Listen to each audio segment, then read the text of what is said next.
ഹരേ കൃഷ്ണ. ഹരേ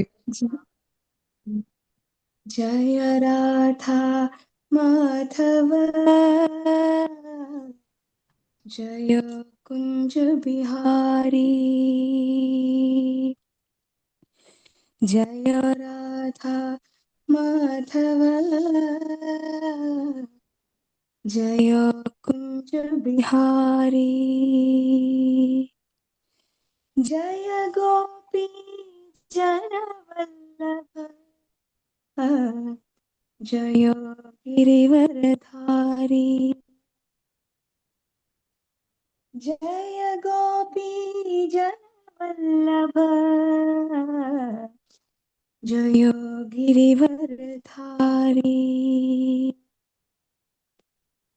यशोदनन्दन व्रज जनरञ्जन यशोदनन्दन व्रज जनरञ्जन यमुनतीरवनचारी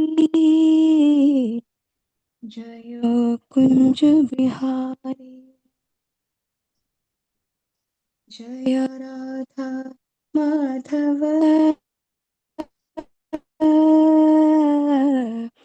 जय कुंज बिहारी हरे कृष्णा कृष्ण कृष्ण हरे हरे हरे रामा राम राम हरे हरे हरे कृष्ण माताजी दंडवत प्रणाम। ഹരേ കൃഷ്ണ. ഹരേ ജ്ഞാനദേവരാജസ്യ ജ്ഞാനാഞ്ജനശലാകയ ചക്ഷുരുന്മീലിതം യേന തസ്മൈ ശ്രീ ഗുരുവേ നമഃ. ശ്രീചൈതന്യമനോഭീഷ്ടം സ്ഥാപിതം യേന ഭൂതലേ സ്വയം രൂപ കഥാ മഹ്യം ദദാതി സ്വപദാന്തികം. വന്ദേഹം ശ്രീഗുരോ ശ്രീയുതാപദകമലം ശ്രീഗുരുൻ വൈഷ്ണവാംശ്ച ശ്രീരൂപം സാഗ്രജാതം സഹഗണ രഘുനാഥാൻവിതം തം സജീവം സാദ്വൈതം സാവധൂതം പരിജനസഹിതം കൃഷ്ണ ചൈതന്യദേവം ശ്രീരാധാകൃഷ്ണപാദാൻ സഹഗണ ലളിതാ ശ്രീവിശാഖാന്വിതാംശ്ച പഞ്ചതത്വാത്മകം കൃഷ്ണം ഭക്തരൂപസ്വരൂപകം ഭക്താവതാരം ഭക്താഖ്യം നമാമി ഭക്തശാക്തീകം. നമോ വിഷ്ണുപാദായ കൃഷ്ണപൃഷ്ഠായ ഭൂതലേ ശ്രീമതേ ജയപതാക സ്വാമിൻ ഇതി നാമിനെ. നമോ ആചാര്യപദായ നിതായ കൃപപ്രദായിനെ ഗൗരകഥാമദായ നഗരഗ്രാമതാരിണേ. നമോ വിഷ്ണുപാദായ കൃഷ്ണപൃഷ്ഠായ ഭൂതലേ ശ്രീമതേ ഭക്തിവേദാന്ത സ്വാമിൻ ഇതി നാമിനെ. നമസ്തേ സരസ്വതേ ദേവേ ഗൗരവാണി പ്രചാരിണേ നിർവിശേഷ ശൂന്യവാദി പാശ്ചാത്യദേശതാരിണേ. ജയ ശ്രീകൃഷ്ണ ചൈതന്യ പ്രഭു നിത്യാനന്ദ ശ്രീ അദ്വൈത ഗദാധര ശ്രീവാസാദി ഗൗരഭക്തവൃന്ദ. മൂകം കരോതി വാചാലം ഭംഗും ലംഘയതേ ഗിരിം യത്കൃപാതമഹം വന്ദേ ശ്രീഗുരും ദീനതാരിണം പരമാനന്ദമാധവം ശ്രീചൈതന്യമീശ്വരം. കൃഷ്ണായ വാസുദേവായ ദേവകീ നന്ദനായ ച നന്ദഗോപകുമാരായ ഗോവിന്ദായ നമോ നമ. നീലാചല നിവാസായ നിത്യായ പരമാത്മനെ ശ്രീബലഭദ്ര സുഭദ്രാഭ്യാം ജഗന്നാഥായ തേ നമ. ഓം നമോ ഭഗവതേ വാസുദേവായ. ഓം നമോ ഭഗവതേ വാസുദേവായ. ഓം നമോ ഭഗവതേ വാസുദേവായ. ഹരേ കൃഷ്ണ കൃഷ്ണ കൃഷ്ണ ഹരേ ഹരേ. ഹരേ രാമ രാമ രാമ ഹരേ ഹരേ.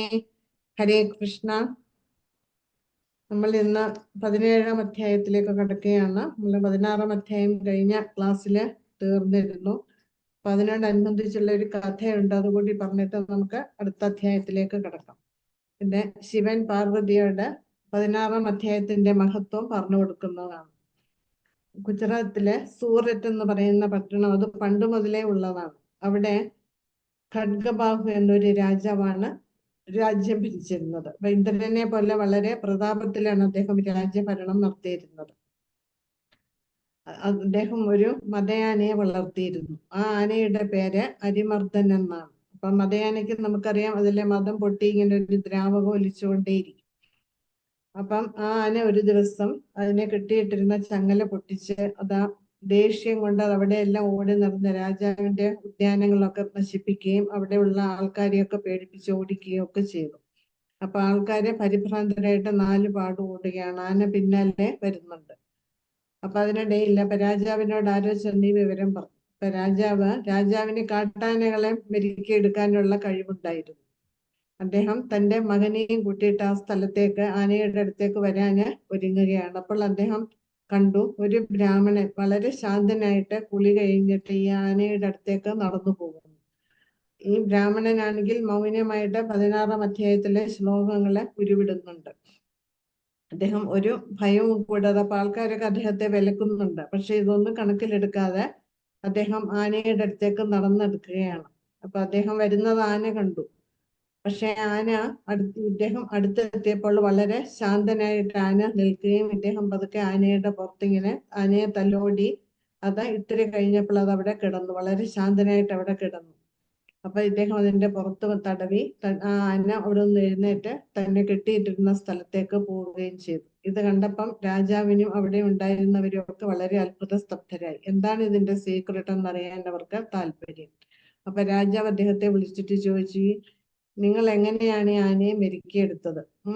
എന്താണ് ആ വിദ്യ? അത് എന്നെയും കൂടി പഠിപ്പിച്ചു തരുമെന്ന്. അപ്പൊ ബ്രാഹ്മണൻ പറഞ്ഞു, ഒരു വിദ്യയും ഇല്ല. ഞാൻ 16-ാം അധ്യായത്തിലെ ശ്ലോകങ്ങളെ ദിവസവും ഉരുവിടും. ആ ശ്ലോകങ്ങൾ ഉരുവിട്ടുകൊണ്ടാണ് എനിക്ക് യാതൊരു ഭയവും കൂടാതെ ആനയുടെ അടുത്ത് പോകാൻ സാധിച്ചതും ആനയെ മെരുക്കാനെ സാധിച്ചതും. അപ്പൊ ഇത് കേട്ട് രാജാവ് അദ്ദേഹത്തിന് 100 തോല സ്വർണ്ണ നാണയം കൊടുത്തിട്ട് സമ്മാനമായിട്ട് കൊടുത്തു. എന്നിട്ട് രാജാവ് പറഞ്ഞു, ഇത് എന്നെയും കൂടി പഠിപ്പിച്ചു തരുമെന്ന്. അപ്പൊ ആ ബ്രാഹ്മണൻ രാജാവിന് ഈ ശ്ലോകങ്ങളൊക്കെ ഉരുവിടാൻ പഠിപ്പിച്ചു. അപ്പൊ കുറച്ചു ദിവസം കഴിഞ്ഞപ്പോ രാജാവ് എന്ത് ചെയ്തു?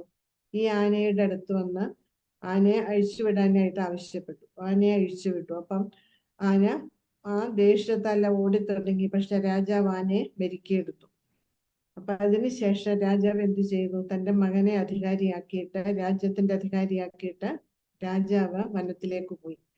അവിടെ വെച്ചിരുന്ന ഈ 16-ാം അധ്യായത്തിലെ ശ്ലോകങ്ങൾ ഉരുവിട്ട് അദ്ദേഹത്തിന് ആ ഭഗവത് സാക്ഷാത്കാരം നേടി വൈകുണ്ഠ പ്രാപ്തി കൈവരിക്കാൻ സാധിച്ചു. അപ്പം ഈ 16-ാം അധ്യായത്തിലെ ശ്ലോകങ്ങള് നിരന്തരം ഉരുവിടുന്ന ഒരാളുടെ എല്ലാ പാപങ്ങളും നശിച്ച് ഭഗവത് സാക്ഷാത്കാരം നേടാൻ സാധിക്കും എന്നാണ് ഈ അധ്യായത്തിന്റെ മഹത്വം.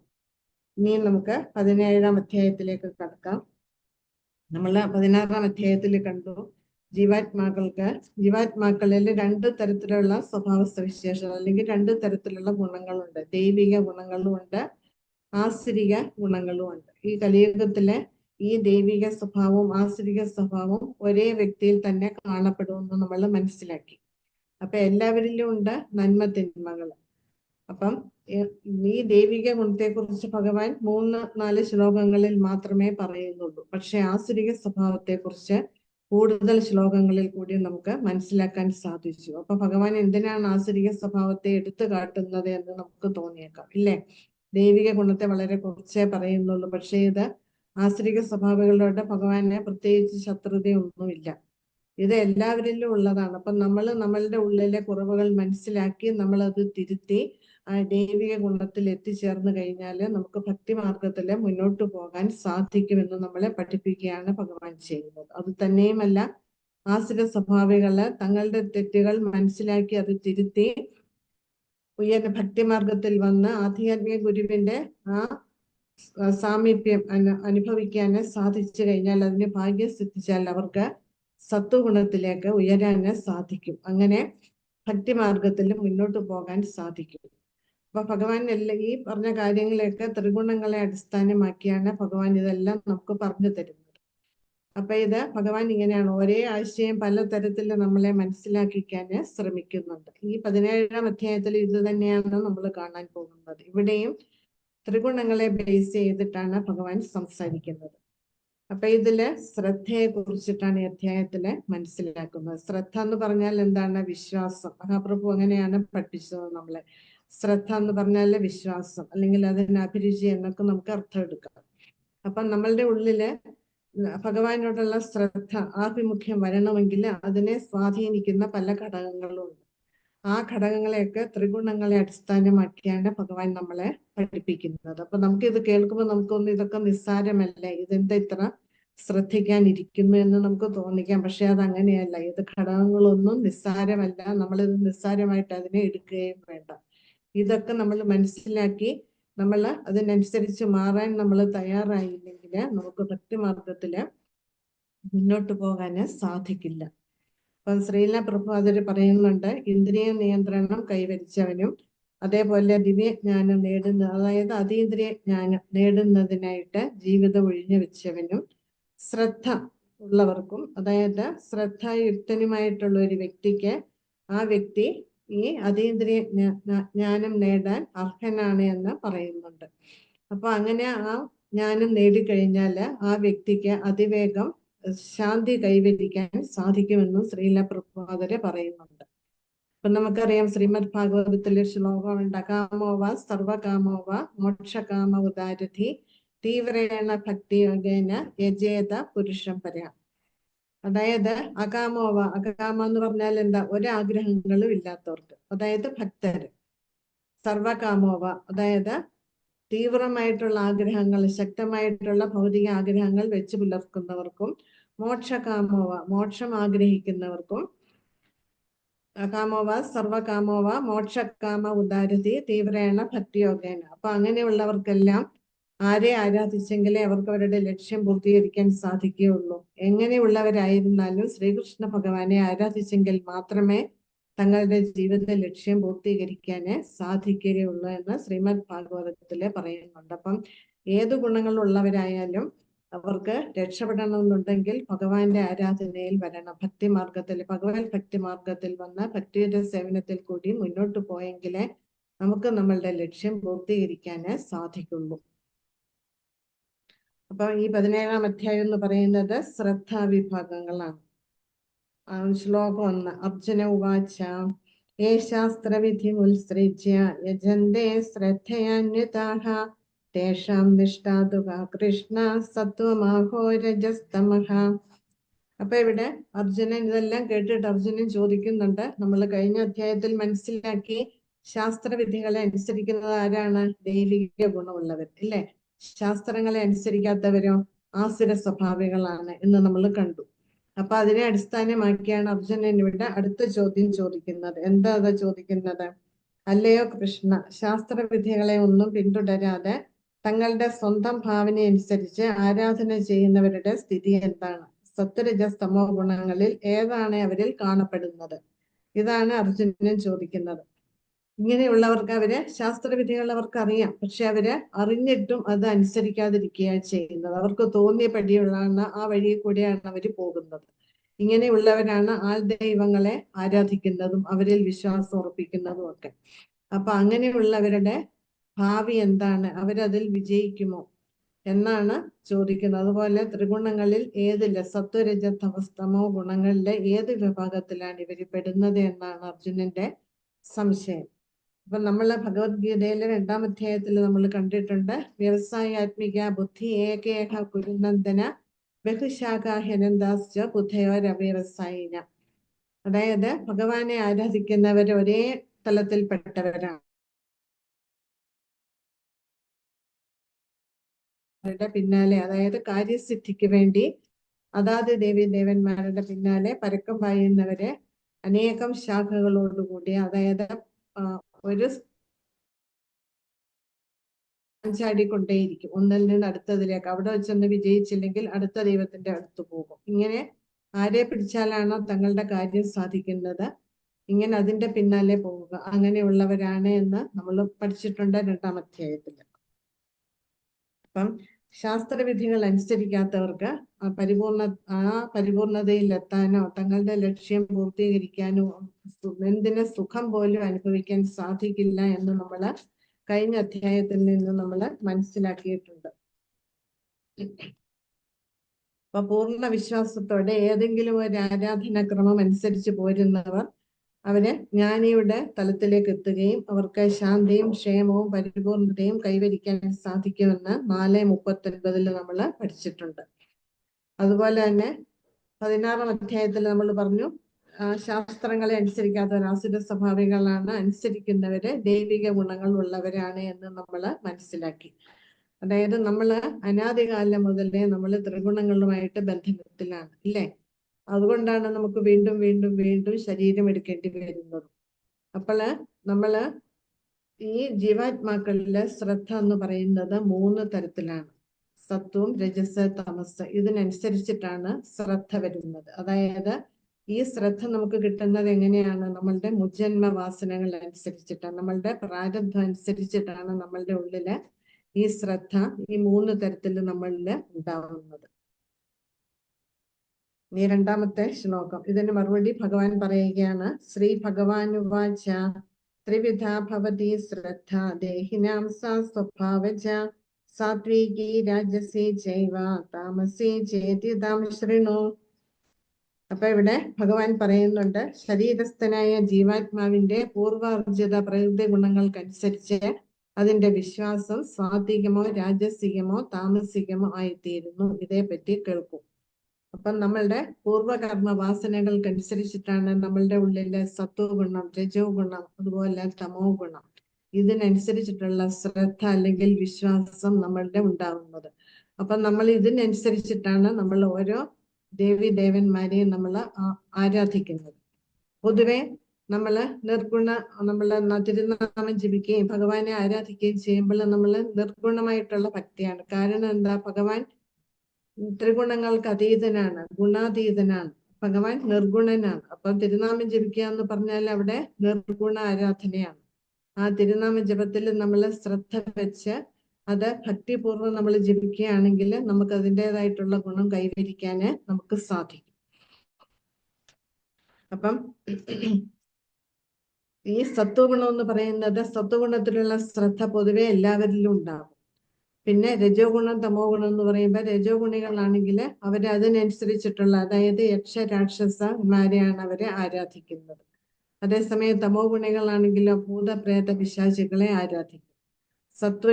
സത്വമായിട്ടുള്ള ഗുണമുള്ളവരാണെങ്കിൽ ദേവി ദേവന്മാരെ ആരാധിക്കും. അപ്പൊ ഇതിൽ ഉയർന്നു നിൽക്കുന്നവരാണ് ഭഗവാനിലേക്ക് വരുന്നവര്. ഭഗവാനെ ആരാധിക്കുന്നവര് ഈ സത്വത്തിൽ നിന്നും അല്പം ഉയർന്ന തലത്തില് സ്ഥിതി ചെയ്യുന്നവരാണ്. അവരില് തമോ ഗുണവും രജോ ഗുണവും വളരെയധികം കുറവായിരിക്കുമെന്ന് നമുക്ക് മനസ്സിലാക്കാൻ സാധിക്കും. അപ്പൊ ഇവിടെ ശ്രദ്ധ എന്ന് പറയുന്നത് ത്രിഗുണങ്ങളെ ബേസ് ചെയ്തിട്ടാണ്, അത് പൂർവ്വ ജന്മ ആ കർമ്മങ്ങൾക്കനുസരിച്ചിട്ടാണ് ഇത് നമ്മളില് ഉണ്ടാകുന്നത്. അപ്പൊ നമ്മള് അനാദിയാണ്, ഇല്ലേ?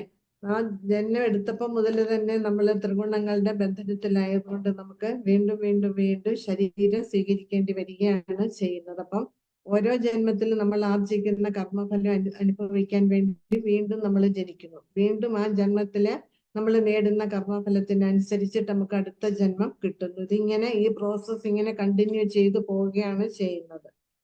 അപ്പൊ അതിനനുസരിച്ചിട്ടുള്ള സ്വഭാവങ്ങളാണ് നമ്മളുടെ ഉള്ളില് കാണപ്പെടുന്നത്.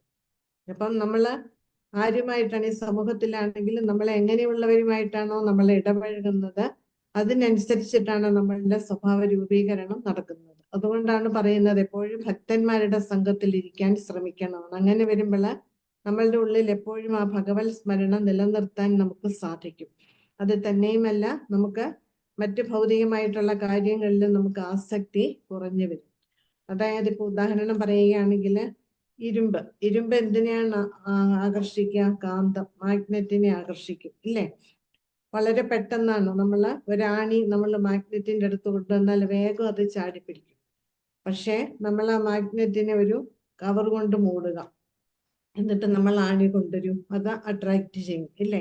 വീണ്ടും ആ കാന്തത്തെ ഒരു കവർ കൊണ്ട് മൂടുക, വീണ്ടും അട്രാക്ട് ചെയ്യും. ഇങ്ങനെ ഒരു 4-5 കവർ കൊണ്ട് അതിനെ മൂടി കഴിയുമ്പോൾ അട്രാക്ഷൻ അവിടെ കുറഞ്ഞു വരും. വീണ്ടും വീണ്ടും നമ്മൾ കവർ കൊണ്ട് പൊതിയും തോറും അട്രാക്ഷൻ കുറഞ്ഞു വന്ന് ഒട്ടും അട്രാക്ഷൻ ഇല്ലാതെ വരും. അതേപോലെയാണ് നമ്മളുടെ അവസ്ഥയും. നമ്മൾ ഓരോ ജന്മം എടുക്കുമ്പോഴും നമ്മളുടെ ഉള്ളിലെ ഈ കർമ്മഫലങ്ങളാകുന്ന ആവരണം, നമ്മളുടെ ആത്മാവിനെ ആ സൂക്ഷ്മ ശരീരത്തില് ഈ ആവരണം കൊണ്ട് പൊതിയുക ചെയ്യുക. അപ്പൊ ഓരോ ജന്മം എടുക്കുമ്പോൾ ഈ ആവരണങ്ങളുടെ എണ്ണം കൂടി കൂടി വരും. അപ്പം നമുക്ക് ഭഗവാനിലേക്ക് അടുക്കാൻ നമുക്ക് ഉള്ള ആ താല്പര്യം അല്ലെങ്കിൽ ഭഗവാനിലുള്ള വിശ്വാസം നമുക്ക് കുറഞ്ഞു കുറഞ്ഞു വരികയാണ് ചെയ്യുന്നത്. അപ്പം നമ്മൾ എന്താ ചെയ്യേണ്ടത്? നമ്മളുടെ ഓരോ ജന്മത്തിലും കിട്ടിയ ഈ കർമ്മഫലങ്ങളെ നമ്മൾ ഇല്ലാതാക്കിയെങ്കിൽ മാത്രമേ നമ്മൾ തീർത്തും ആ മാഗ്നറ്റിനെ സ്വതന്ത്രമാക്കിയ പോലെ നമ്മളുടെ ആത്മാവിനെ നമ്മൾ സ്വതന്ത്രമാക്കിയെങ്കിൽ മാത്രമേ നമുക്ക് രക്ഷപ്പെടാൻ നമുക്ക് സാധിക്കുകയുള്ളൂ. ഇത് നമ്മൾ മനസ്സിലാക്കണം. അപ്പൊ നമ്മളുടെ പ്രവൃത്തികൾ ഇതിനനുസരിച്ചിട്ടുള്ള പ്രവൃത്തികളാവണം. അതുകൊണ്ടാണ് ഇവിടെ ശ്രദ്ധയെക്കുറിച്ച് ഭഗവാൻ ഈ അധ്യായത്തിൽ പറഞ്ഞു തരുന്നത്. നമുക്ക് എന്ത് കാര്യങ്ങൾ നമ്മൾ ചെയ്യണമെങ്കിൽ നമുക്ക് ശ്രദ്ധ വേണം, ഇല്ലെങ്കിൽ അത് വിജയിക്കില്ല. നമുക്കതിനോട് താല്പര്യമില്ലാത്തൊരു കാര്യം, നമുക്ക് ഇഷ്ടമില്ലാത്തൊരു വിഷയം പഠിക്കാൻ പറഞ്ഞാൽ നമുക്ക് അതിൽ താല്പര്യം വരുമോ? നമ്മൾ അതിൽ വിജയിക്കുമോ? ഇല്ല. അതേസമയം നമ്മൾ ഇഷ്ടമുള്ള ഒരു വിഷയം തിരഞ്ഞെടുത്ത് അതിൽ പഠിക്കുകയാണെങ്കിൽ നമുക്കതിൽ മുന്നോട്ട് പോകാൻ നമുക്ക് താല്പര്യം വരും. അതുപോലെയാണ് നമ്മളുടെ ഉള്ളിൽ അടിഞ്ഞുകൂടിയ ജന്മാന്തരങ്ങളായിട്ട് അടിഞ്ഞുകൂടിയ മാലിന്യങ്ങളെ നമ്മൾ ഇല്ലാതാക്കിയെങ്കിൽ മാത്രമേ നമുക്ക് പരിപൂർണമായിട്ട് ഭഗവാനെ ആശ്രയിക്കാനും ഭഗവാനെ കുറിച്ച് മനസ്സിലാക്കിയെടുക്കാനും നമുക്ക് സാധിക്കുള്ളൂ. ഇപ്പം ഇസ്കോണിൽ വരുന്നവരെ എല്ലാവരും ഒരേപോലെയല്ല, പല തരത്തിലുള്ള ആൾക്കാരാണ്. ചിലർക്ക് വേഗം ഈ കൃഷ്ണ കോൺഷ്യസിന്റെ ഫിലോസഫി വേഗം ക്ലിക്ക് ചെയ്യും. ചിലർക്ക് കുറെ പ്രാവശ്യം കേട്ടെങ്കിൽ മാത്രമേ അത് മനസ്സിലാവുള്ളൂ. ചിലർക്ക് എത്ര കേട്ടാലും മനസ്സിലാവില്ല. അപ്പം പല തരത്തിലുള്ള മെന്റാലിറ്റിയാണ് എല്ലാവർക്കും ഉള്ളത്. അത് എങ്ങനെയാണ് ഇത് വരുന്നത്? ഇത് മുജ്ജന്മ കർമ്മഫലത്തിനനുസരിച്ചിട്ടാണ് ഇതെല്ലാം നമ്മളിൽ ഉണ്ടാകുന്നത്. അതാണ് ഭഗവാൻ ഇവിടെ നമ്മളെ ത്രിഗുണങ്ങളെ ബേസ് ചെയ്തിട്ട് നമ്മളോട് ഇതെല്ലാം പറഞ്ഞു തരുന്നത്. ഇതിനനുസരിച്ചിട്ട് നമ്മൾ നമ്മളുടെ ജീവിതത്തെ നമ്മൾ മാറുക, നമ്മൾ അതിനനുസരിച്ചിട്ടുള്ള ഒരു ജീവിതം നമ്മളെ ചിട്ടപ്പെടുത്തിയെടുക്കുക. നമ്മൾ കഴിഞ്ഞ അധ്യായത്തിൽ മനസ്സിലാക്കിയതാണ്, എത്ര നീച സ്വഭാവമുള്ള ഒരുവനും ആ ഭാഗ്യം കൊണ്ട് അല്ലെങ്കിൽ മുജ്ജന്മ പുണ്യം, അതായത് അജ്ഞാത സുഹൃതി എന്ന് പറയും, ഏതെങ്കിലും തരത്തിലൊരു ഭഗവത് ഭക്തി ആ വ്യക്തി വിചാരിക്കുകയാണെങ്കിൽ ആ വ്യക്തിക്ക് ഉയർന്നു വരാന് സാധിക്കും. അത് തന്നെയാണ് ഈ ശ്ലോകത്തിൽ ഇവിടെ ഭഗവാന് പറയുന്നത്. വിശ്വാസനായ ഒരു ആധ്യാത്മിക ഗുരുവുമായി ബന്ധപ്പെട്ട ആ ഗുരുവിന്റെ നിർദ്ദേശങ്ങൾ അനുസരിച്ചിട്ട് നമ്മൾ ജീവിക്കുകയാണെങ്കിൽ നമ്മൾ എത്ര അധപതിച്ചവരായാലും ആ ദുർഗുണങ്ങളെല്ലാം ഇല്ലാതാക്കി, നമ്മളുടെ ഹൃദയത്തിലെ മാലിന്യങ്ങളെല്ലാം ഇല്ലാതാക്കി നമുക്ക് സാത്വികമായ തലത്തില് എത്തിച്ചേരാൻ നമുക്ക് സാധിക്കുമെന്നാണ് ഇവിടെ ഭഗവാൻ നമ്മളോട് പറയുന്നത്.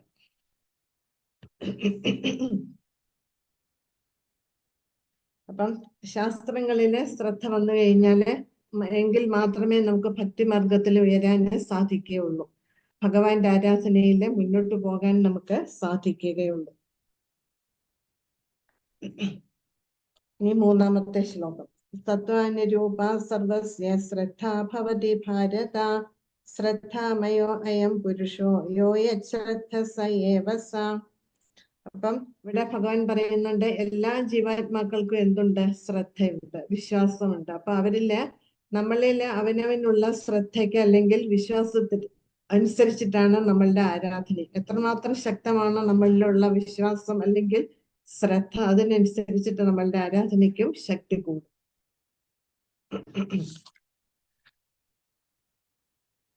ഇപ്പൊ വ്യത്യസ്തമായ പ്രകൃതി ഗുണങ്ങളിൽ സ്ഥിതി ചെയ്യുന്നതിനനുസരിച്ച് അല്ലയോ ഭാരത ശ്രേഷ്ഠ, ഓരോ വ്യക്തിയും ഓരോ തരത്തിലുള്ള വിശ്വാസത്തെ വളർത്തിയെടുക്കുന്നു. താൻ ആർജിച്ച ഗുണങ്ങൾക്കനുസരിച്ച് ജീവസത്തകളെ ഓരോ പ്രത്യേക വിശ്വാസമുള്ളവരെന്ന് പറയപ്പെടുന്നു. അപ്പൊ ശ്രദ്ധ എന്ന് പറഞ്ഞാൽ ഒന്നേ ഉള്ളൂ. അതെന്താണ്? നിർഗുണ ശ്രദ്ധയാണ്. കാരണം നിർഗുണനാണ് ഭഗവാൻ. ആ ഭഗവാനിലേക്ക് വരുന്ന ശ്രദ്ധ എന്ന് പറയുന്നതും നിർഗുണനാണ്. നമ്മളും ജീവാത്മാക്കളും നിർഗുണരാണ്, നമ്മൾ എറ്റേണലാണ്, ഇല്ലേ? ത്രിഗുണാതീതനാണ്. പക്ഷെ നമ്മൾ ഈ ഭൗതികതയിൽ വന്ന ഭൗതികമായിട്ട് നമ്മൾ ബന്ധപ്പെട്ടത് കൊണ്ടാണ് നമ്മൾ ത്രിഗുണങ്ങൾക്ക് അടിമകളായത്. അങ്ങനെ നമ്മളിവിടെ ബന്ധനസ്ഥരാവുകയാണ് ചെയ്തത്. അപ്പൊ എല്ലാവർക്കും ശ്രദ്ധയുമുണ്ട്, വിശ്വാസവുമുണ്ട്. അത് പക്ഷെ വ്യത്യാസപ്പെട്ടിരിക്കും എന്ന് മാത്രം. ഭാഗവതത്തിൽ പറയുന്നുണ്ട്, യസ്യാസ്ത ഭക്തേർ ഭഗവതി അകിഞ്ചന സർവേർ ഗുണൈസ്തത്ര സമാസ്ഥിതോ സുര. അപ്പം എങ്ങനെയുള്ളവരായാലും ഭഗവത് ഭക്തിയുടെ സേവനത്തിന്റെ മാർഗത്തിൽ വന്നു കഴിഞ്ഞാല് അവരില് ആ ദൈവികമായിട്ടുള്ള ഗുണങ്ങൾ ഒന്നൊന്നായിട്ട് കൈവരിക്കാൻ അവർക്ക് സാധിക്കും. ആ ഭക്തിയുടെ സേവനത്തിന്റെ മഹത്വം അതാണ്. നമ്മളിലുള്ള, നമ്മൾ അറിയാതെ തന്നെ നമ്മളുടെ ഉള്ളിലുള്ള മാലിന്യങ്ങളെല്ലാം നീങ്ങി നമ്മളുടെ ഉള്ളിലെ ദൈവികമായിട്ടുള്ള ഗുണങ്ങൾ ഓട്ടോമാറ്റിക് ആയിട്ട് തന്നെ നമ്മളുടെ ഉള്ളിൽ ഉണ്ടാവും. നമ്മൾ അതിനായിട്ട് പ്രത്യേകിച്ച് പരിശ്രമിക്കേണ്ട ആവശ്യമില്ല.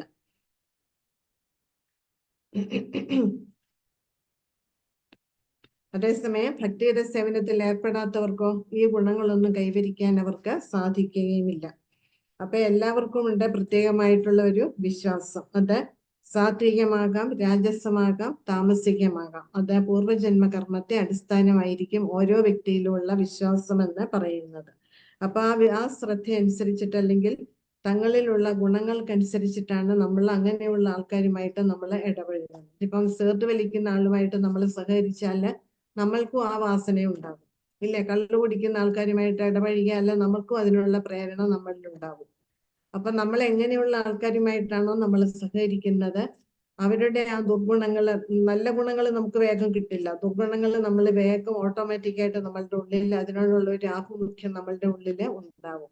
ചന്ദനം ചാരിയാൽ ചന്ദനം മണക്കുമെന്ന് കേട്ടിട്ടില്ല? അതേപോലെയാണ് ചന്ദനമരത്തിന്റെ അടുത്ത് നിൽക്കുന്ന വൃക്ഷങ്ങൾക്കും ആ സുഗന്ധം ഉണ്ടാവും. അതേപോലെയാണ് നമ്മള് നല്ല സദ്ഗുണങ്ങളുള്ള ആൾക്കാരുമായിട്ട് ഇടപഴകുകയാണെങ്കിൽ നമ്മളുടെ ഉള്ളിൽ സദ്ഗുണങ്ങൾ ഉണ്ടാവും. ഇല്ലെങ്കിലോ നമ്മളുടെ ഉള്ളില് ദുർഗുണങ്ങളെ വളർന്നുകൊണ്ടേയിരിക്കും.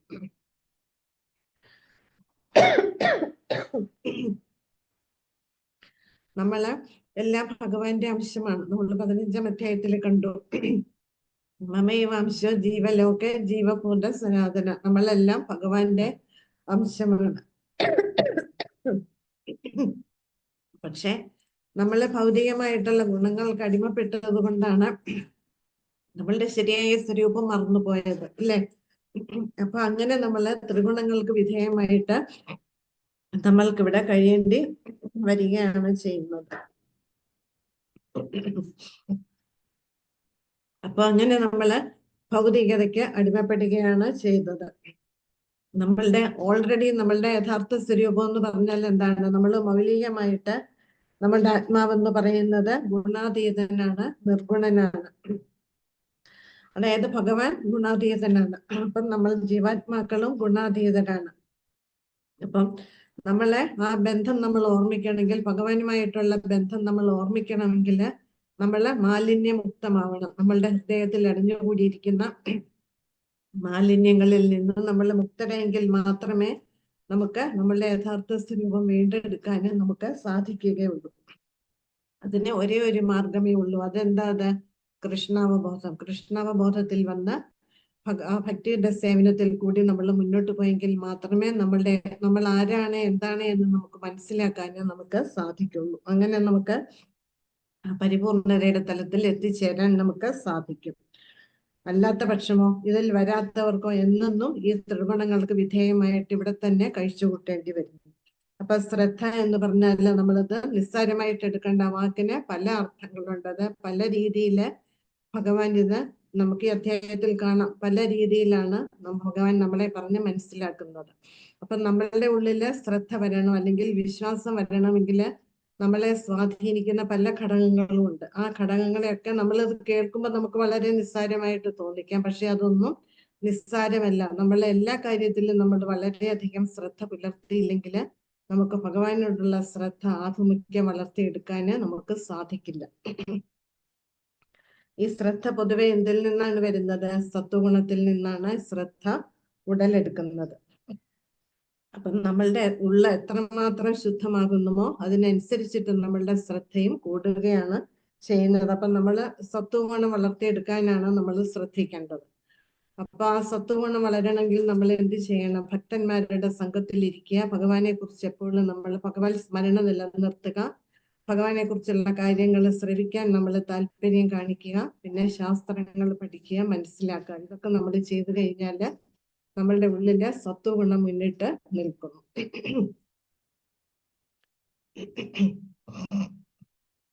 അപ്പം നമ്മളുടെ ഉള്ളില് ഇപ്പൊ ഒരു ദേവനാക്കപ്പെട്ടവനിലോ ഒരു ഭാവന സൃഷ്ടിയിലോ ആവട്ടെ, ദൃഢവും ബലവുമാണെങ്കിൽ ഭൗതികവും സാത്വികവുമായ കർമ്മങ്ങൾക്കത് കാരണമായി തീരുന്നു.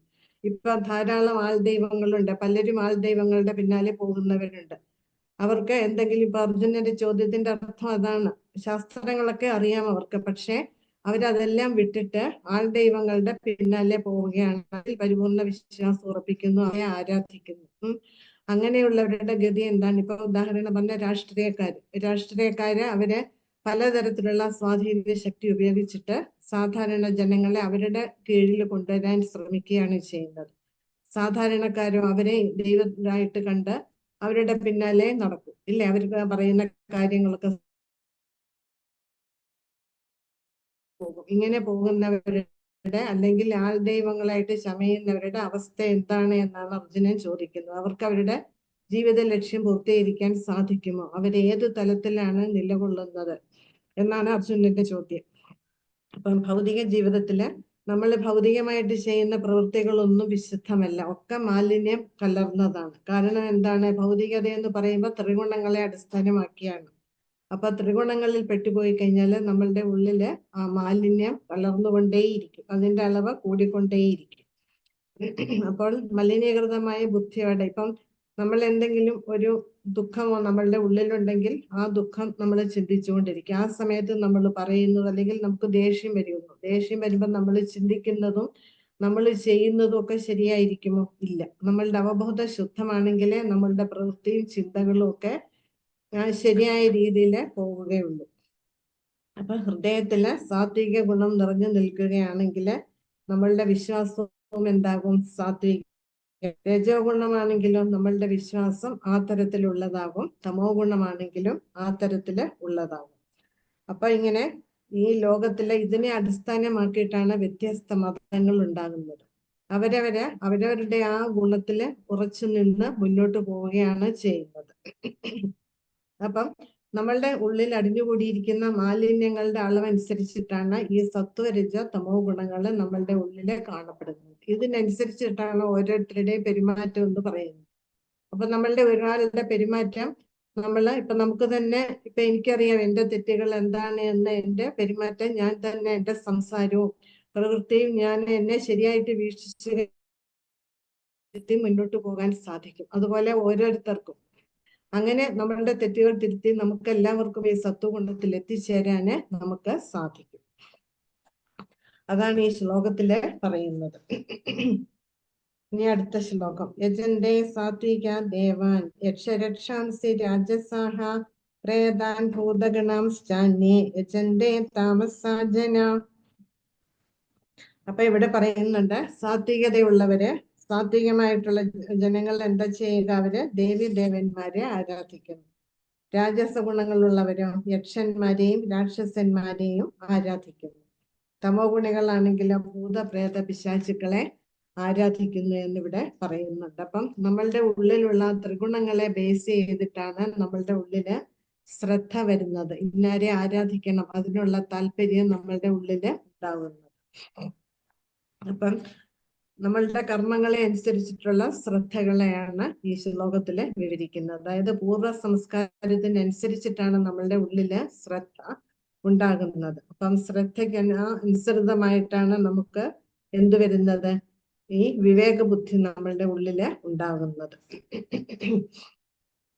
അതായത് ഉപദേശാമൃതത്തിലെ ശ്ലോകമുണ്ട്, ദദാതി പ്രതിഗ്രഹണാദി. അതിൽ 6 കാര്യങ്ങളെ കുറിച്ചിട്ട് പറയുന്നുണ്ട്. അതായത് മറ്റുള്ളവർക്ക് ദാനം കൊടുക്കുക, നമുക്ക് കിട്ടുന്ന ദാനം സ്വീകരിക്കുക, പിന്നെ രഹസ്യമായിട്ടുള്ള കാര്യങ്ങൾ ചോദിക്കുക. രഹസ്യം എന്ന് വെച്ചാൽ ഭഗവാനെ കുറിച്ചുള്ള കാര്യങ്ങൾ ചോദിച്ചറിയുക. നമ്മളുടെ സംശയങ്ങൾ, മറ്റുള്ളവരുടെ സംശയങ്ങൾ നമ്മൾ പരിഹരിച്ചു കൊടുക്കുക. നമ്മളുടെ സംശയങ്ങൾ മറ്റുള്ളവരോട് ചോദിച്ച് അതിന് പരിഹാരം കണ്ടെത്തുക എന്നിങ്ങനെ 6 കാര്യങ്ങൾ അതില് പറയുന്നുണ്ട്. പിന്നെ 2 കൂടിയുണ്ട്, ദാനം കൊടുക്കുക, സ്വീകരിക്കുക, പിന്നെ രഹസ്യമായിട്ടുള്ള കാര്യങ്ങൾ ചോദിച്ചറിയുക, ഉപഹാരങ്ങള്, സമ്മാനങ്ങൾ കൊടുക്കുക, സമ്മാനങ്ങളെ സ്വീകരിക്കുക. ഇങ്ങനെ 6 കാര്യങ്ങളാണ് അതിൽ പറയുന്നത്. അപ്പൊ ഈ 6 കാര്യങ്ങള് നമ്മളെ ശരിയായ രീതിയിൽ നമ്മൾ അതിനെ അനുസരിച്ചിട്ട് നമ്മൾ മുന്നോട്ട് പോവുകയാണെങ്കിൽ നമുക്ക് തീർച്ചയായിട്ടും നമ്മളുടെ ഉള്ളില് ശരിയായിട്ടുള്ള ശ്രദ്ധ വളർത്തിയെടുക്കാന് നമുക്ക് സാധിക്കും. അപ്പം വൈദിക ആജ്ഞ അനുസരിച്ചിട്ട് പരമപുരുഷൻ ആരാണ്? പരമസത്യം എന്ന് പറയുന്നത് ശ്രീകൃഷ്ണ ഭഗവാൻ മാത്രമാണ്. ആ ഭഗവാനെ ആരാധിക്കുക, ഭഗവാന്റെ ആരാധനയാണ് ശരിയായിട്ടുള്ള ആരാധന എന്ന് പറയുന്നത്. പക്ഷേ വൈദിക ജ്ഞാനങ്ങളുമായി ഇടപഴകാത്തവരും അതിൽ വിശ്വസിക്കാത്തവരും എന്താ ചെയ്യുന്നത്? അവരവർക്ക് തോന്നിയ വഴിയെ പോകും. സത്വഗുണാവസ്ഥയിലുള്ളവർ സാമാന്യേന ദേവന്മാരുടെ ആരാധകരാണ്. അതായത് അവര് ബ്രഹ്മാവ്, ശിവൻ, ഇന്ദ്രൻ, ചന്ദ്രൻ, സൂര്യൻ എന്നിങ്ങനെയുള്ള ദേവന്മാരെ അവര് ആരാധിക്കുന്നു. അവര് ഓരോ കാര്യങ്ങൾ സാധിക്കുന്നതിന് വേണ്ടി ആഗ്രഹ പൂർത്തീകരണത്തിനായിട്ട് അതാത് ദേവന്മാരുടെ അടുത്ത് പോവുകയാണ് ചെയ്യുന്നത്. അപ്പൊ ഇവിടെ പ്രഭുപാദര് പറയുന്നുണ്ട്, രണ്ടാം ലോകമഹായുദ്ധകാലത്ത് കരിഞ്ചന്തയിൽ അളവറ്റ സ്വത്ത് സമ്പാദിച്ചതിന്റെ നന്ദി സൂചകമായിട്ട് കൽക്കട്ടയിലെ ഒരാൾ ഹിറ്റ്ലറെ ആരാധിച്ചിരുന്നു എന്ന് കേട്ടിട്ടുണ്ട്. അതുപോലെ രജസ്തമോ ഗുണ സ്വഭാവികളെ പ്രതാപിയായ ഒരു മനുഷ്യനെ, അതാണ് ആൾദൈവങ്ങളെ ആരാധിക്കാൻ അവര് ആഗ്രഹിക്കുന്നു. അപ്പം അങ്ങനെയുള്ളവരെ സേവിച്ചാല് ആ ഈശ്വരാരാധനയുടെ ഫലം കിട്ടുമെന്നാണ് അവര് കരുതുന്നത്. അപ്പൊ സത്വഗുണത്തിന്റെ തലത്തിൽ സ്ഥിതി ചെയ്യുന്നവര് പോലും അവരുടെ ആഗ്രഹ പൂർത്തീകരണത്തിന് വേണ്ടി അവര് ദേവന്മാരുടെ അടുത്ത് അവര് പോകാറുണ്ട്. അപ്പൊ രജഗുണത്തിൽ വർത്തിക്കുന്നവർ രജഗുണത്തിനനുസരിച്ചിട്ടുള്ള ദേവന്മാരെയാണ് അവര് ആരാധിക്കുന്നത്. തമോ ഗുണികളാണെങ്കിൽ ഭൂത പ്രേത പിശാചുക്കളെ ആരാധിക്കുന്നു. ഭഗവത്ഗീതയിൽ നമ്മൾ കണ്ടു മുൻ അധ്യായങ്ങളിൽ ഏത് ദേവന്മാരെയാണ് ആരാധിക്കുന്നതെന്ന് വെച്ചാൽ ഭൂതപ്രേതങ്ങളെ ആരാധിക്കുന്നവര് അതാത് ലോകത്തിലേക്കാണ് പോകുന്നത് എന്ന് പറയുന്നുണ്ട്. ഭഗവാനെ ആരാധിക്കുന്നവര് ഭഗവാന്റെ ലോകത്തില് എത്തിച്ചേരും എന്ന് ഭഗവാൻ പറയുന്നുണ്ട്. ചില ഇങ്ങനെയുള്ള നീച മൂർത്തികളെ ആരാധിക്കുന്നവരൊക്കെ ആരാണ്? അവര് അജ്ഞതയുള്ളവരാണ്, അജ്ഞാനികളാണ്. അവർക്കൊന്നിനെ കുറിച്ചും വിവരം ഉണ്ടാവില്ല. അങ്ങനെയുള്ളവരാണ് നീചമായിട്ടുള്ള ആരാധനയിൽ ഏർപ്പെടുന്നത്. ഇവിടെ പറയുന്നുണ്ട്, ചിലര് അധകൃത വർഗങ്ങളിൽപ്പെട്ട ചിലർ കാട്ടിലേക്ക് പോവുക പതിവാണ്. ഒരു വൃക്ഷത്തിൽ പ്രേത സാന്നിധ്യം ഉണ്ടെന്നറിഞ്ഞാൽ അവര് ആ വൃക്ഷത്തെ ആരാധിച്ച് ബലിദ്രവ്യങ്ങൾ അർപ്പിക്കും. ഇങ്ങനെയുള്ളതൊന്നും ഈശ്വരാരാധനയായിട്ട് കണക്കാക്കില്ല എന്നിവിടെ പ്രത്യേകം പറയുന്നുണ്ട്. അപ്പം ആധ്യാത്മികമായ ശുദ്ധ സാത്വികത ഉള്ളവർക്ക് വേണ്ടി മാത്രമുള്ളതാണ് എന്ത്? ഈശ്വര ആരാധന, അതായത് ഭഗവത് ആരാധന എന്ന് പറയുന്നത്. സത്വം വിശുദ്ധം വസുദേവ ശബ്ദം, അതായത് വിശുദ്ധ സത്വത്തിൽ സ്ഥിതി ചെയ്യുന്നവരാണ് ശ്രീകൃഷ്ണ ഭഗവാനെ, അതായത് വാസുദേവനെ ആരാധിക്കുന്നത്. അപ്പം ഭൗതിക പ്രകൃതിയുടെ ത്രിഗുണങ്ങളിൽ നിന്നും പുറത്തു കടന്ന് അതീന്ദ്രിയ ആ തലത്തിൽ എത്തിയവർക്ക് മാത്രമേ ശ്രീകൃഷ്ണ ഭഗവാനെ ആരാധിക്കാൻ സാധിക്കുള്ളൂ എന്നിവിടെ പറയുന്നുണ്ട്.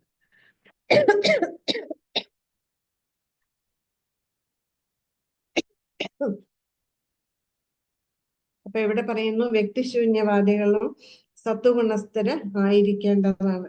അവര് പഞ്ചോപാസകരാണ്. പഞ്ചോപാസന എന്ന് പറഞ്ഞാൽ ആരൊക്കെയാണ്? അഗ്നി, സൂര്യൻ, ശിവൻ, പിന്നെ ഗണപതി, പിന്നെ ദുർഗ. ഈ 5 ദേവതകളെയാണ് പ്രാചീന കാലം മുതൽ ഈ 5 ദേവതകളെ ആരാധിച്ചിരുന്നു. ചിലര് ചിലപ്പോൾ ബ്രഹ്മാവിനെ ഇതില് പെടുത്താറുണ്ട്. അപ്പം ഈ വ്യക്തിശൂന്യവാദികൾ പറഞ്ഞാൽ അവര് ഭഗവാന് രൂപമില്ല എന്നാണ്, അരൂപിയാണ് ഭഗവാൻ എന്നാണ് അവര് വിശ്വസിക്കുന്നത്. അതുകൊണ്ട് വിഷ്ണുവിനെ ആരാധിച്ചാൽ അവര് വിഷ്ണുവിന് രൂപമുണ്ടെന്ന് അവര് കരുതുന്നില്ല. രൂപമില്ലാത്ത വിഷ്ണുവിനെയാണ് അവര് ആരാധിക്കുന്നത്. അതുകൊണ്ടാണ് ഇവിടെ സൈദ്ധാന്തിക വിഷ്ണു, അതായത് അവര് ആ ഒരു സങ്കല്പം മാത്രമാണ്. വിഷ്ണു എന്ന് പറയുന്നത് അവരെ സംബന്ധിച്ചിടത്തോളം ബ്രഹ്മമാണ്. ആ ബ്രഹ്മത്തെയാണ് വിഷ്ണുവായിട്ട് കരുതി അവരെ ആരാധിക്കുന്നത്. ബ്രഹ്മത്തിന് രൂപമുണ്ടോ? ഇല്ല. അപ്പം അരൂപിയായിട്ടുള്ള വിഷ്ണുവിനെയാണ് അവര് കണക്കാക്കി ആരാധിക്കുന്നത്. പക്ഷെ നമുക്കറിയാം വിഷ്ണു ആരാണ്? ശ്രീകൃഷ്ണ ഭഗവാന്റെ രൂപവിസ്തരണമാണ് വിഷ്ണു എന്ന് പറയുന്നത്. പക്ഷെ അവ്യക്തഗതവാദികൾ, ഭഗവാനിൽ അവർക്ക് വിശ്വാസമില്ലാത്തത് കൊണ്ട് അവര് ആ വിഷ്ണു രൂപത്തെ അവര് അംഗീകരിക്കുന്നില്ല. അതുകൊണ്ട് അവര് വ്യക്തിശൂന്യ ബ്രഹ്മത്തിന്റെ വേറൊരു ഭാവം, വേറൊരു തലമായിട്ടെടുത്താണ് അവര് ആരാധന ചെയ്യുന്നത്. ബ്രഹ്മാവാണെങ്കിൽ രജോ ഗുണത്തിന്റെ മൂർത്തി രൂപമാണ്. അപ്പം ആ ബ്രഹ്മാവിനെയും അവരുടെ വ്യക്തിശൂന്യ ബ്രഹ്മമായിട്ടാണ് കണക്കാക്കി ആരാധിക്കുന്നത്.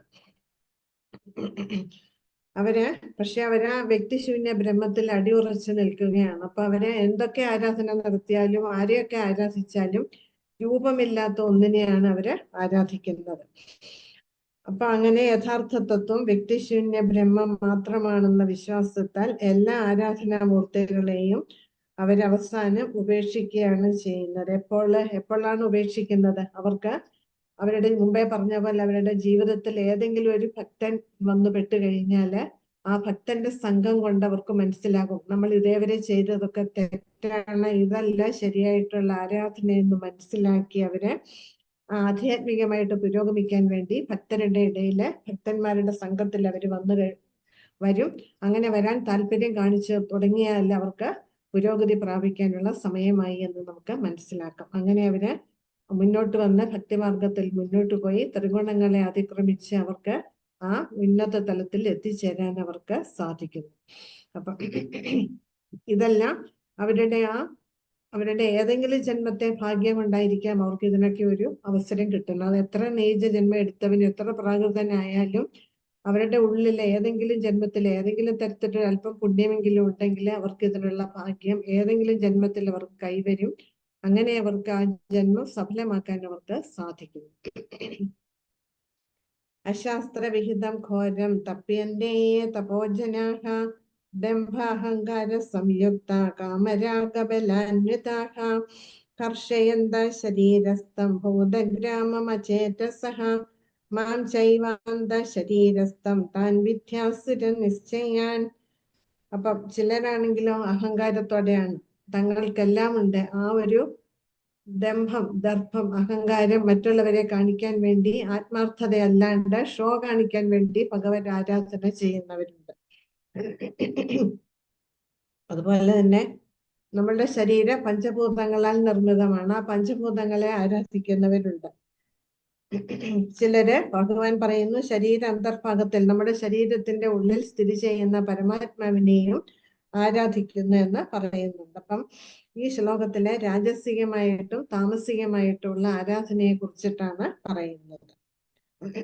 അശാസ്ത്രവിധി പ്രകാരം, അതായത് ശാസ്ത്രങ്ങൾക്ക് വിപരീതമായിട്ട് ആരാധന ചെയ്യുന്നുണ്ട്. അതായത് 3 തരത്തിലാണ്: സത്വം, രജസ്, തമസ്. ഇത് അശാസ്ത്രീയമായിട്ടുള്ള ആരാധനകളാണ്. ഇതിനനുസരിച്ചിട്ട് അവരെ ആരാധന ചെയ്യുന്നുണ്ട്. അതാണ് ഇവിടെ പറയുന്നത്. ദംഭ അഹങ്കാര സംയുക്ത കാമരാഗ ബലാന്വിത. ദംഭ അഹങ്കാരം ഇത് ചേർന്നിട്ട് കാമത്തിനും രാഗത്തിനും ബലത്തിന്റെയും പേരിൽ അവര് അഹങ്കരിച്ചിട്ട് അഹങ്കാരത്തിന്റെ തങ്ങളുടെ പ്രൗഢി കാണിക്കാനായിട്ട് അവര് ആരാധന നടത്തുന്നുണ്ട്. അപ്പം കാമം, ആസക്തി എന്നിവയാൽ പ്രേരിതരായിട്ട് അഹംഭാവത്തോടുകൂടി സ്വശരീരത്തിലെ ഭൗതിക മൂലകങ്ങളെയും ശരീരത്തിൽ കുടികൊള്ളുന്ന പരമാത്മാവിനെ തന്നെയും ദ്രോഹിച്ചുകൊണ്ട് ശാസ്ത്ര നിർദ്ദിഷ്ടമല്ലാത്ത കഠിന തപസ് അനുഷ്ഠിക്കുന്ന വിഡ്ഢികൾ അസുരന്മാരാണ് എന്നിവിടെ പറയുന്നുണ്ട്. അപ്പം തങ്ങളുടെ ഉള്ളിലുള്ള നീചവാസനകൾക്കനുസരിച്ചിട്ട് അഹങ്കാരത്തോടെ സ്വന്തം ശരീരം നിർമ്മിച്ചിരിക്കുന്ന പഞ്ചഭൂതങ്ങൾ, ആ പഞ്ചഭൂതങ്ങളെയും തങ്ങളുടെ ഉള്ളിൽ കുടികൊള്ളുന്ന പരമാത്മാവിനെയും ദ്രോഹിച്ചുകൊണ്ട് ശാസ്ത്രങ്ങളെ അനുസരിക്കാതെ അവര് ആ കഠിനമായിട്ടുള്ള തപസ്സിൽ ഏർപ്പെടുകയാണ്. നമുക്കറിയാം ഹിരണ്യാക്ഷൻ, ഹിരണ്യകശിപു, പിന്നെ വേനൻ, രാവണൻ, ഇങ്ങനെ എത്രയോ ഉദാഹരണങ്ങൾ നമുക്കറിയാം, ഭാഗവതത്തിൽ പറയുന്നുണ്ട്. ഇവരൊക്കെ തപസ് ചെയ്തിട്ടുണ്ട്. എന്തിനാണ് തപസ് ചെയ്തത്? അവരുടെ ആ ദുഷ്ടവാസനകളില് സാധിച്ചു കിട്ടാൻ വേണ്ടിയിട്ട്, അവരുടെ ഇച്ഛകളുടെ പൂർത്തീകരണത്തിന് വേണ്ടിയിട്ടാണ് അവർ എത്രയോ വർഷങ്ങളാണ്, ഇല്ല 60,000 70,000 വർഷമാണ് അവര് തപസ്സനുഷ്ഠിക്കുന്നത്. അങ്ങനെ അവര് അവർക്കും ദ്രോഹം മറ്റുള്ളവർക്കും ദ്രോഹം ഉണ്ടാക്കി വെക്കുകയാണ് ചെയ്യുന്നത്. അവരവരുടെ ശരീരത്തെ ദുഃഖിപ്പിക്കുകയാണ് ചെയ്യുന്നത്. ശരീരത്തെ മാത്രമല്ല, ആ ശരീരത്തിനുള്ളിൽ സ്ഥിതി ചെയ്യുന്ന പരമാത്മാവിനും ദുഃഖമാണ് കൊടുക്കുന്നത്. കാരണം എന്താ? ഈ ശാസ്ത്രങ്ങളൊക്കെ സൃഷ്ടിച്ചത് ആർക്ക് വേണ്ടിയിട്ടാണ്? നമുക്ക് വേണ്ടിയിട്ട്, നമ്മളെ പോലുള്ള പതിതാത്മാക്കൾക്ക് വേണ്ടിയിട്ടാണ് ശാസ്ത്രങ്ങളെയൊക്കെ ഭഗവാൻ സൃഷ്ടിച്ചത്.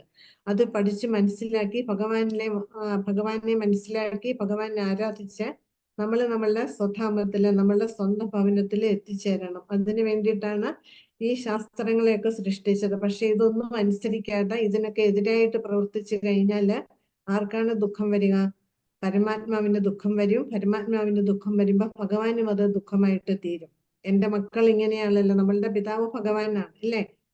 നമ്മൾ തെറ്റ് ചെയ്താല് നമ്മളുടെ അച്ഛനമ്മമാര് ദുഃഖിക്കും, ഇല്ലേ? നമ്മളുടെ മക്കള് തെറ്റ് ചെയ്താല് നമ്മൾക്ക് വേദനയുണ്ടാവും. അതേപോലെയാണ് നമ്മൾ തെറ്റായ വഴിയിൽ സഞ്ചരിച്ചാല് ഭഗവാനെ അത് ബാധിക്കും. ഭഗവാനും അത് സങ്കടം, ദുഃഖം ഉണ്ടാക്കുകയാണ് ചെയ്യുക. അപ്പം ശാസ്ത്രത്തിന് വിപരീതമായിട്ട് നമ്മൾ പ്രവർത്തിച്ചാല് ഭഗവാനെ നിന്ദിക്കുന്നതിന് തുല്യമാണ്. അങ്ങനെ ശാസ്ത്രത്തിന് വിപരീതമായിട്ട് തപശ്ചര്യങ്ങൾ അനുഷ്ഠിക്കുന്നവർ ഇന്നുമുണ്ട് ധാരാളം. അപ്പം അതിന് ഉപവാസം അനുഷ്ഠിക്കുന്നവരുണ്ട്. അതായത് രാഷ്ട്രീയമായിട്ടുള്ള കാര്യങ്ങൾ അല്ലെങ്കിൽ ഭൗതികമായിട്ടുള്ള ആഗ്രഹങ്ങൾ പൂർത്തീകരിക്കാൻ വേണ്ടി നിരാഹാരം ചെയ്യുന്നവരുണ്ട്. നമുക്കറിയാം, പല രാഷ്ട്രീയ പാർട്ടികളും നിരാഹാര വ്രതം അനുഷ്ഠിക്കാറുണ്ട്. അവരെ ഭൗതികമായിട്ടുള്ള ആഗ്രഹങ്ങൾ നേടിയെടുക്കാൻ വേണ്ടിയിട്ടാണ്, അതിന്റെ പൂർത്തീകരണത്തിന് വേണ്ടിയിട്ടാണ്. ഈ നിരാഹാരം കൊണ്ട് അവരവർക്കും ദോഷം, മറ്റുള്ളവർക്കും ദോഷം. അവരുടെ ശരീരത്തിന്റെ ആരോഗ്യം നഷ്ടപ്പെട്ട പലതരത്തിലുള്ള അസുഖങ്ങൾക്ക് അടിമപ്പെടുകയാണ് ചെയ്യുന്നത്. അല്ലാതെ ഇതുകൊണ്ടൊന്നും ആധ്യാത്മിക പുരോഗതി നേടാൻ സാധിക്കുമോ? ഒരിക്കലുമില്ല. അപ്പൊ ഇങ്ങനെയുള്ള ഉപവാസങ്ങളല്ല മതഗ്രന്ഥങ്ങളിൽ പറയുന്നത്. ഭഗവാന്റെ നമുക്ക് ആധ്യാത്മിക പുരോഗതി കൈവരിക്കാൻ വേണ്ടിയിട്ടാണ് നമ്മൾ ഉപവാസങ്ങൾ അനുഷ്ഠിക്കേണ്ടത്. അപ്പം കാര്യസാധ്യത്തിന് വേണ്ടി ഉപവാസാദി വ്രതങ്ങൾ അനുഷ്ഠിക്കുന്നവരെങ്ങനെയുള്ളവരാണ്? ആസുര സ്വഭാവികളാണ് എന്ന് ഭഗവത്ഗീത പറയുന്നുണ്ട്. കാരണം വേദങ്ങളിൽ പറയുന്നതിന് നേർ വിപരീതമായിട്ടാണ് അവര് പ്രവർത്തിക്കുന്നത്. അവരെ മിഥ്യാഹങ്കാരം കൊണ്ടും കാമം കൊണ്ടും ദുരഭിമാനത്താലും ഭൗതിക ഭോഗങ്ങളിലുള്ള അത്യാസക്തി കൊണ്ടുമാണ് അവരിങ്ങനെയുള്ള പല പ്രവൃത്തികളിൽ അവര് ഏർപ്പെടുന്നത്. അപ്പം ഇത് നമ്മളുടെ ശരീരത്തിന്റെ ആരോഗ്യത്തെ നശിപ്പിക്കുകയാണ് ചെയ്യുന്നത്. അല്ലാണ്ട് ഒരു പ്രയോജനവും ഇതുകൊണ്ട് കിട്ടാൻ പോകുന്നില്ല. ഇത് ഇങ്ങനെയുള്ള ഉപവാസങ്ങളും തപോവ്രതങ്ങളും ഒക്കെ പരോപദ്രവങ്ങളാണ്. അവനവനും ഉപകരിക്കില്ല, മറ്റുള്ളവർക്കും ഇത് ഉപകാരം ചെയ്യില്ല. ഇതിനെക്കുറിച്ചൊന്നും വൈദിക സാഹിത്യത്തില് പറയുന്നില്ല. അപ്പൊ ഇങ്ങനെയുള്ളവരെ ഭഗവാൻ നമ്മള് കഴിഞ്ഞ അധ്യായത്തില് 23 പ്രപത്യന്റെ നരാധമ എന്ന് പറയുന്നുണ്ട്. 23 എൻ്റെ ഓർമ്മ. ആ ശ്ലോകത്തിൽ പറഞ്ഞ പോലെ വീണ്ടും വീണ്ടും വീണ്ടും ഇങ്ങനെയുള്ളവരെ എന്താ ചെയ്യുന്നത്? ഭഗവാൻ ആശ്രയോനിയിൽ ജനിപ്പിക്കുകയാണ് ചെയ്യുന്നത്. അവർക്ക് എത്ര ജന്മങ്ങൾ കഴിഞ്ഞാലും അവരെ ആ നരകത്തിൽ നിന്ന് മുക്തി നേടാൻ അവർക്ക് ഒരിക്കലും സാധിക്കില്ല എന്നിവിടെ ഭഗവാൻ നമ്മളെ പ്രത്യേകം ഓർമ്മിപ്പിക്കുന്നുണ്ട്. ചിലപ്പോൾ ഉപവാസം ചെയ്ത് മരണം വരെ അവർക്ക് കൈവരിക്കാൻ സാധിക്കും. ഇങ്ങനെയുള്ള പ്രവൃത്തികളെ ഭഗവാൻ ഒരിക്കലും അനുകൂലിക്കുന്നില്ല. ഇവരൊക്കെ അസുരന്മാരാണ് എന്ന് പറയുന്നുണ്ട്.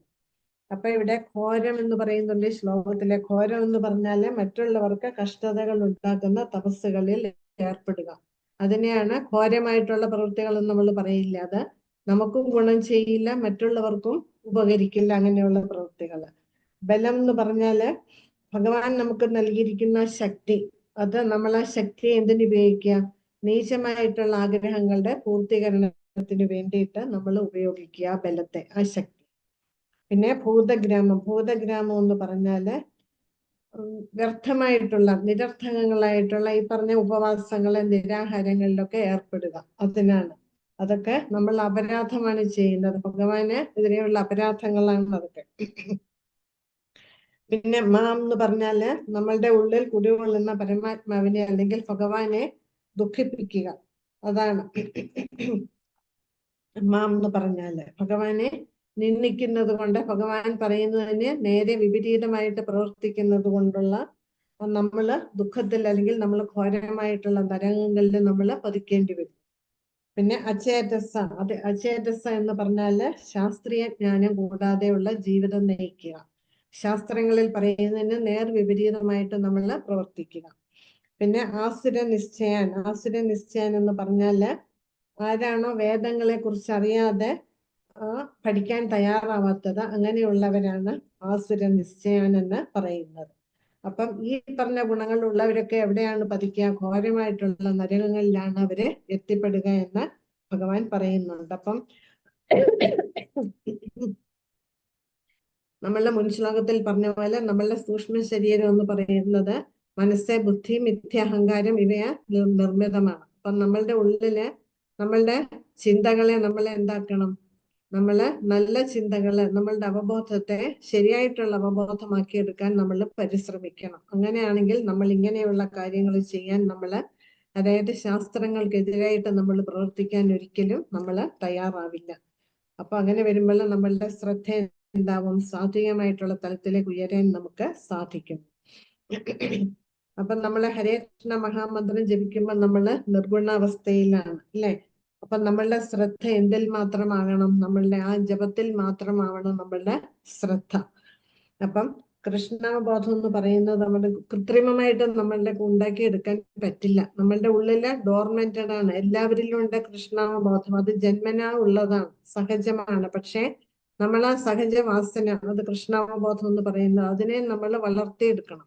അതാണ് നമ്മൾ ചെയ്യേണ്ടത്. അപ്പം അതിനെ നമ്മൾ ശരിയായ രീതിയിൽ നമ്മൾ മുന്നോട്ട് പോയില്ലെങ്കിൽ നമ്മളുടെ ഉള്ളിൽ ഉറങ്ങിക്കിടക്കുന്ന കൃഷ്ണാവബോധത്തെ ഉണർത്തിയെടുക്കാന് നമുക്ക് സാധിക്കില്ല. നമ്മൾ തെറ്റായ വഴിയിൽ കൂടി നമ്മൾ പോയി കഴിഞ്ഞാൽ പറഞ്ഞ പോലെ നമ്മള് നരകത്തിലേക്ക് വീണ്ടും വീണ്ടും നമ്മൾ പതിക്കുകയാണ് ചെയ്യുന്നത്. അപ്പൊ വീണ്ടും വീണ്ടും നമുക്ക് ശരീരം എടുക്കേണ്ടി വരുന്നു. അപ്പൊ നമ്മൾ എന്നേക്കുമായിട്ട് ഈ ഭൗതികതയിൽ കുടുങ്ങിക്കിടക്കാൻ അത് കാരണമാകുന്നു.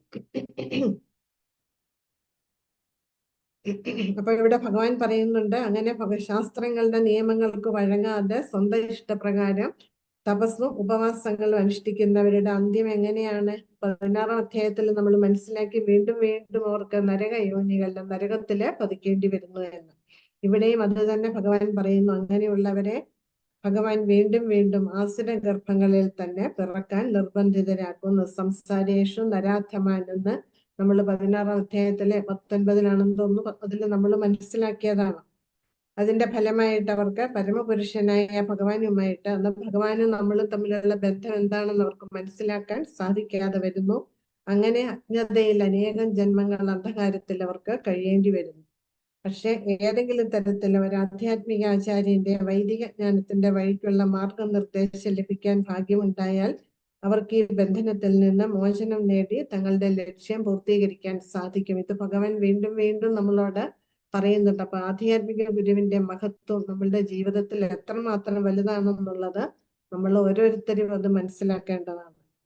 ഇനി അടുത്ത ശ്ലോകം. ആഹാരസ്തപി സർവസ്യ ത്രിവിധോ ഭവതി പ്രിയഃ യജ്ഞസ്തപസ്തഥാ ദാനം തേഷാം ഭേദമിമം ശൃണു. ഇനിയുള്ള ശ്ലോകങ്ങളിൽ പറയുന്ന കാര്യങ്ങൾ നമുക്ക് കേൾക്കുമ്പോൾ വളരെ നിസ്സാരമാണ് എന്ന് തോന്നിക്കാം. ഇത് ഇത്രയേ ഉള്ളൂ, ഇതെന്തിനാണ് ഇപ്പൊ ഇത്ര ശ്രദ്ധ കൊടുക്കേണ്ടത് എന്ന് നമുക്ക് തോന്നിക്കാം. പക്ഷെ ഇതിലാണ് എല്ലാ കാര്യങ്ങളും ഇരിക്കുന്നത് എന്നും കൂടി നമ്മൾ മനസ്സിലാക്കണം. നമ്മള് കഴിക്കുന്ന ഭക്ഷണം, നമ്മൾ ഭക്ഷണം കഴിക്കാൻ നമുക്ക് താല്പര്യം വരുന്നത് പോലും ഈ ത്രിഗുണങ്ങളെ അടിസ്ഥാനമാക്കിയിട്ടാണ് എന്ന് നമ്മൾ മനസ്സിലാക്കുക. നമ്മളുടെ മുൻ അധ്യായത്തിൽ ഒരു ശ്ലോകത്തിൽ നമ്മൾ മനസ്സിലാക്കി, ജീവാത്മാക്കൾക്ക് ഒന്നിനും കഴിവില്ല എന്ന്. നമ്മൾ കഴിക്കുന്ന ഭക്ഷണം ദഹിക്കാൻ കൂടി ഭഗവാന്റെ സഹായം വേണമെന്ന് നമ്മൾ മനസ്സിലാക്കി, ഇല്ലേ? അപ്പൊ ഇവിടെ ഭക്ഷണം കഴിക്കാനുള്ള താല്പര്യം പോലും ത്രിഗുണങ്ങളെ അടിസ്ഥാനമാക്കിയാണ് നമ്മളുടെ ഉള്ളില് ഉണ്ടാകുന്നത്. സാത്വികമായിട്ടുള്ള ഗുണം മുന്നിട്ട് നിൽക്കുന്ന ആൾക്ക് സാത്വികമായിട്ടുള്ള ഭക്ഷണം കഴിക്കാൻ താല്പര്യം ഉണ്ടാകും. രജോ ഗുണമാണെങ്കിൽ രജോ ഗുണമായിട്ടുള്ള ആഹാരത്തില് താല്പര്യം ഉണ്ടാകും. തമോ ഗുണം മുന്നിട്ട് നിൽക്കുന്നവർക്ക് താമസികമായിട്ടുള്ള ആഹാര പദാർത്ഥങ്ങൾ ഭക്ഷിക്കാൻ അതില് താല്പര്യം ഉണ്ടാകും. ഇനി അതേ കുറിച്ചിട്ടാണ് ഇനിയുള്ള ശ്ലോകങ്ങളിൽ പറയുന്നത്.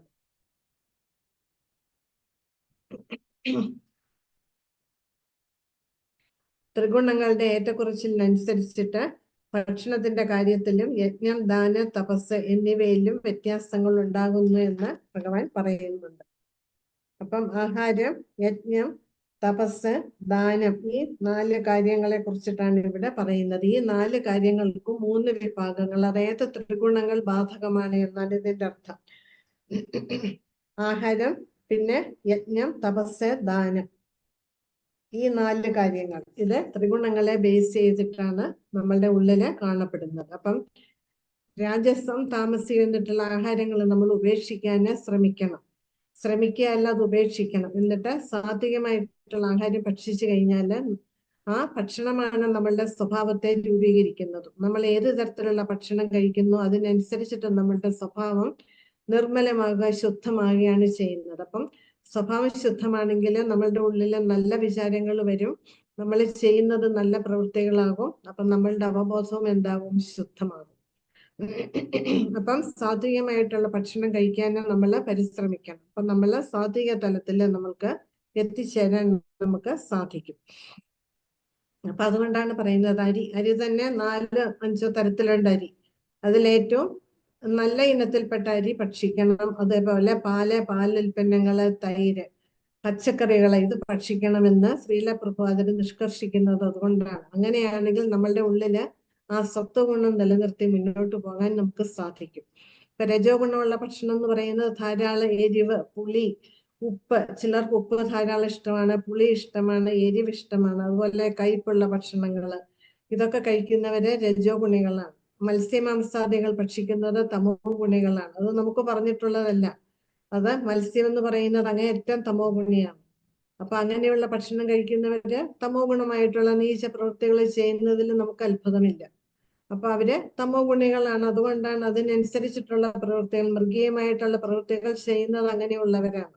അപ്പം ഭക്ഷണം നമ്മളെ വളരെയധികം സ്വാധീനിക്കുന്നുണ്ട് എന്ന് നമ്മൾ പ്രത്യേകം മനസ്സിലാക്കണം. ഏതു ഗുണം മുന്നിൽ നിൽക്കുന്നവരിലാണ് ഇന്ന വിധം പ്രവർത്തനങ്ങൾ കാണുക എന്ന് വിശകലനം ചെയ്തറിയാവുന്ന ആളാണ് ശരിക്കും ബുദ്ധിമാൻ.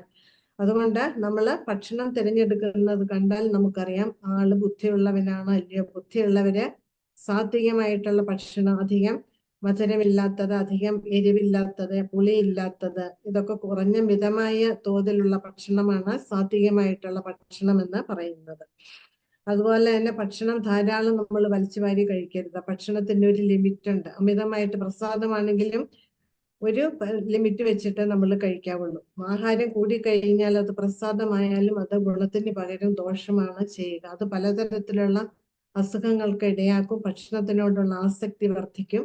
അത് നമ്മളുടെ സാധനയെ ബാധിക്കുകയും ചെയ്യും. അതുകൊണ്ട് നമ്മൾ പറയും എന്ത് കഴിച്ചാൽ എന്താ എന്ന് ചോദിക്കും. അങ്ങനെയുള്ളവരെ മൂഢരാണ് എന്ന് ഇവിടെ ഭഗവാൻ പറയുന്നു. എല്ലാത്തരം യജ്ഞങ്ങളും ദാനങ്ങളും ആഹാരങ്ങളും ഒരേ വിധമാണെന്ന് കരുതുന്നവർ വിവേകികളല്ല, മൂഢരാണ് എന്ന് പറയുന്നുണ്ട്. ചില മിഷനറി പ്രവർത്തകർ ഉപദേശിക്കാറുണ്ട്, ആർക്കും ഇഷ്ടം പോലെ ചെയ്യാം, ഒരു നിയമങ്ങളും അനുസരിക്കേണ്ട ആവശ്യമില്ല, ഇഷ്ടം പോലെ പ്രവർത്തിക്കാം, ഇഷ്ടം പോലെ ജീവിക്കാം, ഇഷ്ടം പോലെ ഭക്ഷണം കഴിക്കാം, എന്തും ഇഷ്ടം മാതിരി ചെയ്യാമെന്ന് പറയുന്നവരുണ്ട്. പക്ഷെ ഇവരൊക്കെ അവനവന് ദോഷം വരുത്തി വെക്കുകയാണ്, മറ്റുള്ളവരെയും ആപത്തിലേക്ക് ചാടിക്കുകയാണ് എന്നവര് മനസ്സിലാക്കുന്നില്ല. നമുക്ക് പരിപൂർണതയിലെത്താൻ ഇതൊക്കെ തടസ്സങ്ങളാണ്. ഇവരൊന്നും ഈ പറയുന്ന വഴികാട്ടികളൊന്നും വേദങ്ങളെ അനുസരിക്കുന്നില്ല എന്ന് നമ്മൾ മനസ്സിലാക്കണം. അവരുടേതായിട്ട് ആശയങ്ങൾ സ്വയം സൃഷ്ടിച്ച് നമ്മളെ കൂടി ആ ചതിക്കുഴിയിൽ പെടുത്തുകയാണ് ചെയ്യുന്നത്. ഇത് കണ്ട് മനസ്സിലാക്കി നമ്മൾ വഴിമാറി പോകേണ്ടത് നമ്മളുടെ കർത്തവ്യമാണ്.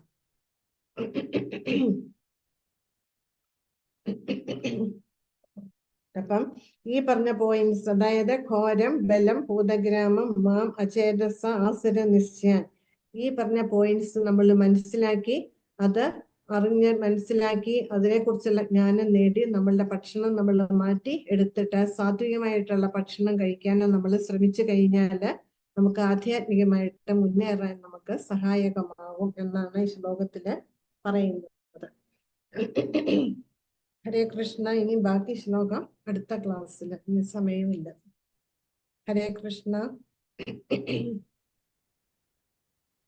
ഹരേ കൃഷ്ണ. എന്തെങ്കിലും സംശയം ഉണ്ടെങ്കിൽ ചോദിച്ചോട്ടെ. ഹരേ കൃഷ്ണ.